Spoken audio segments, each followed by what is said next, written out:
మధ్యాహ్న భోజన పథకం కార్మికులపై రాజకీయ వేధింపులతో తొలగింపులు ఆపాలని అక్టోబర్ 2 విజయవాడలో జరిగే రాష్ట్ర సదస్సుని జయప్రదం చేయాలని ఈరోజు జిల్లా కమిటీలో పిలుపునివ్వడం జరుగుతుంది.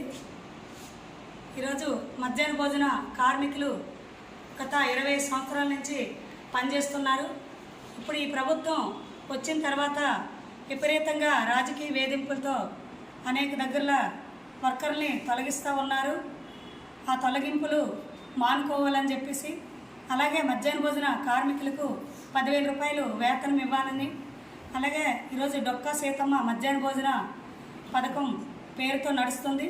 ఆ మెనూ ఛార్జీలకి 20 రూపాయలు ధరలకు అనుగుణంగా పెంచాలని చెప్పేసి, అలాగే అన్ని స్కూల్లో మౌలిక సదుపాయాలు కల్పించాలని చెప్పేసి, సంవత్సరానికి 2 జతలు యూనిఫారం ఇవ్వాలని చెప్పి, ప్రతి స్కూల్లో ఫస్ట్ ఎయిడ్ కిట్లు బాక్సులు పెట్టాలని, ప్రమాద బీమా జరిగిన తర్వాత చనిపోయిన వాళ్ళకి 20 లక్షలు నష్టపరిహారం చెల్లించాలని, గ్యాస్ ప్రభుత్వమే ఇవ్వాలని చెప్పేసి, ప్రతి నెల 5వ తేదీకి బిల్లులు వేతనాలు చెల్లించాలని డిమాండ్స్ పరిష్కారం కోసం అక్టోబర్ 2 విజయవాడలో జరిగే రాష్ట్ర సదస్సుని జయప్రదం చేయాలని చెప్పేసి కోరుతూ ఉన్నాం.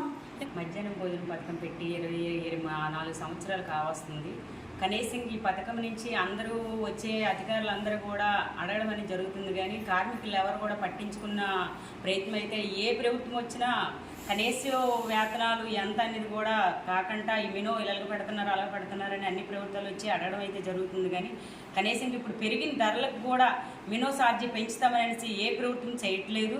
ఆ ప్రభుత్వం కూడా ఇప్పుడు వచ్చే ప్రభుత్వం కూడా కనీసంగా భోజనాలు నాణ్యత బాగోట్లేదు, పెట్టట్లేదు, మంచి క్వాలిటీ పెట్టట్లేదు అనేసి ఎంక్వైరీలకు వచ్చి అడగడమే జరుగుతుంది. కానీ అక్కడ మెనూ ఛార్జీ ఎంత ఇస్తున్నారు అనేది, ఒక పిల్లడికి ఎంత ఇస్తున్నారు అనేది ఏ ప్రభుత్వం కూడా పట్టించుకోవట్లేదు. అక్కడ ఉండే కార్మికురాలకు కూడా 23-24 సంవత్సరాల కాంచి పనిచేసిన కాడికి కూడా కనీస వేతనం ఇవ్వడం అనేది ప్రభుత్వాలు ఆలోచన అనేది చేయట్లేదు.